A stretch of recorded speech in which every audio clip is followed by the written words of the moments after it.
দর্শক, এই মুহূর্তে রয়েছি রাজধানীর সরোয়ার্দী উদ্যানে এবং যেমনটি বলছিলাম যে আজ সকাল থেকেই কিন্তু মার্চ ফর গাজা প্রোগ্রামের উদ্দেশ্যে বিভিন্ন জায়গা থেকে কিন্তু মানুষজন এখানে জড়ো হচ্ছেন। আমরা যেমনটি বলছিলাম যে গতকালকে থেকেই কিন্তু রাত্র থেকেই মানুষজন এই মার্চ ফর গাজা যে প্রোগ্রাম সেই প্রোগ্রামকে অনুষ্ঠানকে সফল করার জন্য কিন্তু তারা এখানে আসছেন। যেমনটি এই মুহূর্তে দেখতে পাচ্ছেন যে এই সরোয়ার্দী উদ্যানে কিন্তু এই মুহূর্তে নামাজ আদায় করা হচ্ছে, অর্থাৎ যারা আজকের এই সমাবেশে মার্চ ফর গাজা সমাবেশে যারা আসছেন, বিভিন্ন জায়গা থেকে মার্চ করে এসেছেন, তারা এখানে আমরা দেখতে পাচ্ছি যে তারা এখানে আমরা যেমনটি দেখিয়েছিলাম যে বিভিন্ন জায়গা থেকে মানুষ এখানে জড়ো হচ্ছেন এবং পুরো উদ্যান কিন্তু মানুষে ভরে গেছে এই মুহূর্তে এবং আরও মানুষ বিভিন্ন জায়গা থেকে আসছে। আমরা যেমনটি এর আগে আপনাদেরকে বলেছিলাম যে যারা গতকালকে থেকে আজকে সকাল থেকে যারা এখানে এসেছেন এবং আস্তে আস্তে জড়ো হয়েছেন, তারা কিন্তু এখন এখানে আসেন এবং তারা নামাজ আদায় করছেন। এই মুহূর্তে আপনাদেরকে আমরা সরাসরি সেই চিত্রই দেখানোর চেষ্টা করছি।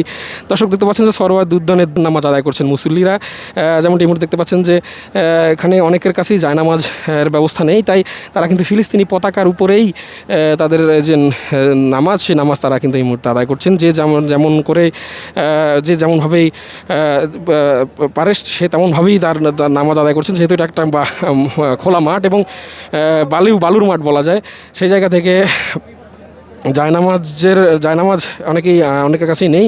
তো বেশিরভাগ মানুষই আমরা দেখতে পাচ্ছি অনেকের কাছেই পতাকা রয়েছে, ফিলিস্তিনের পতাকা। সেই পতাকার উপরেই মানুষ কিন্তু জোহরের নামাজ আদায় করছেন। দর্শক, যদি আবার একটু বলে দিতে চাই, এই মুহূর্তে রয়েছে রাজধানীর সরোয়ার্দী উদ্যানে এবং মার্চ ফর গাজা যে আজকের যেই গণজামায়াত, সেই গণজামায়াতকে সফল করার জন্য মানুষ সকাল থেকেই তথা গতকালকে রাত্রে থেকেই মানুষ এই সরোয়ার্দী উদ্যানে বিভিন্ন জায়গা থেকে, দেশের বিভিন্ন প্রান্ত থেকে আমরা মানুষজনকে আসতে দেখেছি।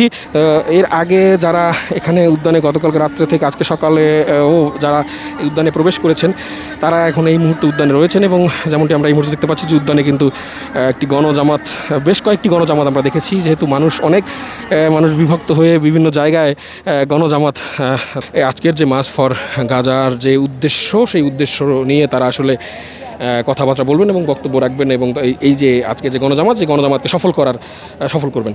তো দর্শক, এই মুহূর্তে রয়েছি রাজধানীর সরোয়ার্দী উদ্যানে এবং যে যার জায়গা থেকে সবাই জোহরের নামাজ পড়ে এখানে আসার কথা বলা হচ্ছিল। তো যেহেতু গতকালকে রাত্র থেকে মানুষজন এখানে জড়ো হতে শুরু করেছে এবং আজকে সকালে দিনের বেলা আমরা বিভিন্ন সময় বিভিন্ন মিছিল নিয়ে এখানে লোকজনকে প্রবেশ করতে দেখেছি, তাই যারা এখানে রয়েছেন তারা মূলত এখানে আজকে জামাত আদায় করছেন। এখন এই মুহূর্তে দেখতে পাচ্ছেন যে একটি জামাত শেষ হলো, পরে আরেকটি জামাত এই মুহূর্তে এখানে দাঁড়িয়ে গেল, আরও একটি জামাত আমরা এখানে দেখতে পাচ্ছি। বেশ কয়েকটি জামাত এখানে এই মুহূর্তে অনুষ্ঠিত হচ্ছে